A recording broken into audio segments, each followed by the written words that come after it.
This program is rated PG. It contains themes and scenes which may not be suitable for very young audiences. Parental guidance is advised. Be advised that the views and opinions of the hosts and guests do not reflect those of the station.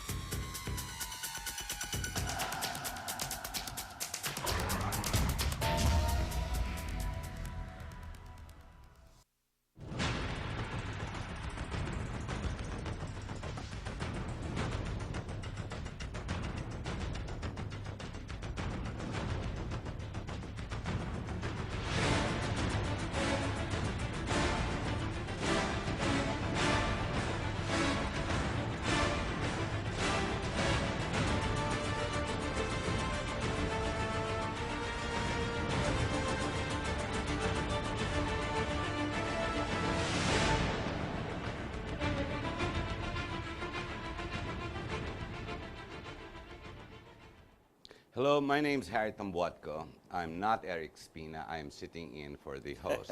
I'd like to give condolence to the family of Eric. If I'm not mistaken, his uncle has just passed away, and we would like to give our condolences. Anyway, as the saying goes, the show must go on. Now, what else to talk about but the current events? But before we get to the current events of issues that are going on, I'd like to make a short spiel about what's going on right now. Basically, with the Mama Sapano and the exasperation the President and Malacanang has caused the Filipino people. It seems it just keeps going. Walang patawad, walang tigil, paiba-iba ang impormasyon na gugulo ang taong bayan. Ngayon sinasabi si Peñas, yung timeline niya, lahat po parang naloloko ang taong bayan kung ano talaga nangyari. It seems there's conflict with the representations of the President, much so just yesterday afternoon when he says a different story altogether again. We don't know any longer who is pulling who is being the puppet of who. One thing is clear, the buck stops at the presidency being the commander-in-chief. As to who is really to blame, the President says it's now Peñas. Of course, he tries to put away and shield his good friend, his BFF, Purisima. Nevertheless, at the end of the day, it is the President that has to suffer the consequence. Ladies and gentlemen, in this show, we are going to promote basically a book. It's called Endless Journey. And our guest is going to be General Jose Almonte. I'd like to read a brief background of who and what General Almonte is all about. He was the former National Security Advisor and the Director General for the National Security Council in the cabinet of the President, former President Fidel Ramos. He was also head of the National Intelligence Coordinating Agency, if I'm not mistaken, that's the NICA, Director for Economic Intelligence and Investigation Bureau. During the presidency then of Corazon Aquino, prior to his retirement from the Armed Forces of the Philippines, way back in '86, General Almonte was the Deputy Chief of Staff for Civil-Military Relations. His military career goes back a very long way. As a young lieutenant, he was assigned in Gitingan in the mountains of Laguna and Quezon provinces during the waning years of the Huk Balahap. A neighboring unit then was commanded by Korean War veteran Captain Fidel Ramos, which is the former president, where they both became lifelong friends. Now, there was an issue with General Almonte. He testifies that this was his only field command, as he was confronted by his own troops about field mismanagement that was led to a formal complaint up the company level. Instead of being court-martialed for command responsibility, he requested to be sent to Fort McKinley to go through a combat intelligence course. He testifies that this incident has made a profound impact in his idealism on soldiery and opened his eyes to the realities and consequences of military mismanagement in the field. His new book, Endless Journey. General Almonte, salamat, narito po kayo. Yeah, thank you, Hari, for this privilege. This book was edited by Marites Vitug. Opo, Opo. she wrote it. She wrote it. Now, this is about your life, Yes, your yes, she experiences. just interviewed me. She interviewed me. She wrote it. And it's all about you and what you've done. But this is not the Yes. first book written about you. Well, it is the first time written about me, but I wrote earlier books. That's on, what I read. Yeah, on policy, Yeah. on what I have done in government. Yeah. So military Hindi tactical po. books. No, it's about towards Southeast Asia. One Southeast Asia is one book. The other book is about, I call it leveling the playing field, but it's really introducing competition into the national system.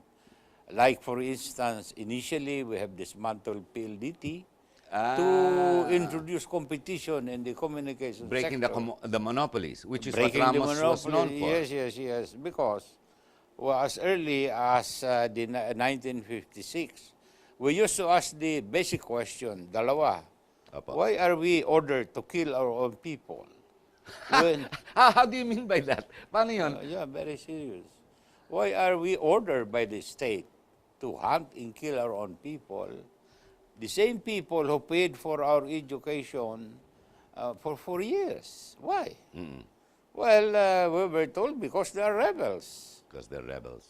So constitutionally, legally, the government is authorized, obligated to destroy these groups who are trying to bring down the government. But we have a next question.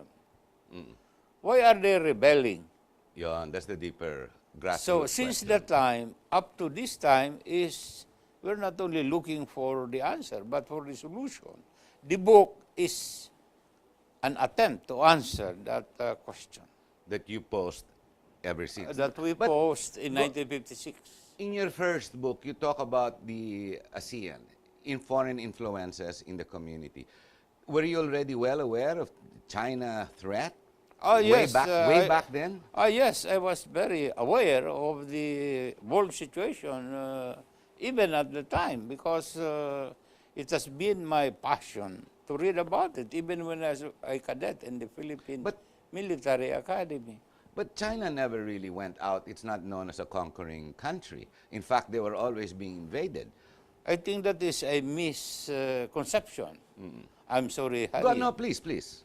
Because while it might be true, but they have their own technique of how to Invade. control people, their tributary system. That's why I was saying, in fact, I think it's said in the book, their technique now of trying to control the South China Sea by reclamation. Eventually, if they control the South China Sea, that is the maritime heartland of Southeast Asia. And anyone who controls the heartland, like the South China Sea, Will be the sole will power. control the peripheral countries, and including the other countries that belongs to ASEAN. Once they control that, they control the Western Pacific and the Indian Ocean. So your book, dating back 30 years, already saw the threat, the Chinese threat we're now experiencing. No, I have no book 30 years ago. I was saying is, I knew the threat. the geopolitical realities even at the time. In fact, when I was sent by President Marcos to China to explore diplomatic relations in the early 70s, it was perhaps because he was confident that I had the basic knowledge on how to organize such exploration. So you were exposed to all of this and you knew already the threat even way before what's happening today. Bakit kaya hindi nalabas sa Kongreso itong mga issues nito 30, 40 years ago? Hindi natin tinalakay. Well, at the time, we were as the Chinese propaganda have it, we were the lucky of American imperialism. So we were dependent on America for our security, analyzing the situation to be able to fend for ourselves was perhaps the least priority. There was no need. And yet we kicked out the Americans. We eventually kicked out the Americans and their bases. Well, the world changed. It is not. It's not static. But So when the Americans were influenced or shaped by the evolving situation, were decided to change their diplomatic orientation. Remember, during the time of Nixon and Kissinger, they inaugurated the so-called ping-pong diplomacy in China. And President Marcos was so concerned about that, because whoever the running dog of American imperialism, but they are already, opening diplomatic relations with the major enemy. What will happen to the running dog, This was the problem at the time, and that's why he sent me to What was your recommendation to the president? Well, actually, I had no recommendation because the president had already made a decision Alam niya na. to explore the diplomatic relations. In fact, the letter that, the main purpose of that exploration is to present the letter of President Marcos to either Chairman Mao or Premier Zhou Enlai and consider his thinking of exploring diplomatic relations initially by inviting the First Lady as the guest of the Communist Party in the Chinese government. Which he did. Yeah, but the trouble was this. We stayed there for 18 days, and Chairman Mao and Premier Zhou Enlai refused to meet with us. I was changed as the head of the delegation at the last day. He called for Ambassador Romualdez to change me because he said, well, they might be insulted if we send you. You have no clout, referring to myself. So he sent the uncle of the First Lady, Eduardo Romualdez. He became our head. But Chairman Mao and Premier Zhou Enlai refused to meet with him. So it was all for naught. It was not for naught, because at that time, and it is in the book, by the way. Yes, yes. I told Ambassador Romualdez if we can implement Plan B. Which was? He said, what is Plan B? Well, I said, because President Marcos never gave us any instruction. But he told Ambassador Romualdez that the instructions are already given to me. But there was no instruction. There was no instruction. You were on the fly. Well, I think President Marcos was a very profound leader. I agree with you there. I think he knew that whoever he will send will not be entertained by the Chinese government in a way that he wanted it or he wished it to be, because of the Cold War experience. The Philippines was very, hard on China with the United States. So I think they resented it. So I wasn't there for that purpose. And so it fell on me to implement an instruction that was never there. But China, to characterize the period, was still relatively weak economically, militarily, and almost any other way. Well, let me put it this way. China at the time was locked in a kind of, not naman confrontation, but they did not have a good relation with the Soviet Union at the time. That is why opening diplomatic relations with the United States was timely for the period. And for us, who has no power, did not bother, yeah. But be that as it may, we are still a sovereign nation. So perhaps, how this works, you have to look at the future. They may be used for the Philippines. I mean, what I'm saying is, I'm trying to speculate on how they look at the future. But as I said, President Marcos sent me there, and I would say, I don't know if I should say it on television, but they can read the book. Maybe they can reflect on it, on what we did. But as I said, to implement an order that has not been given in a situation like that, like Yes. opening, exploring diplomatic relations, is really an exercise in common sense. And with great difficulty. Hindi naman, with great excitement, in fact, if I may Well, say so. General Almonte, we're going to have to take a short break. Ladies and gentlemen, stay with us. When we get back, you will see how we open up the show.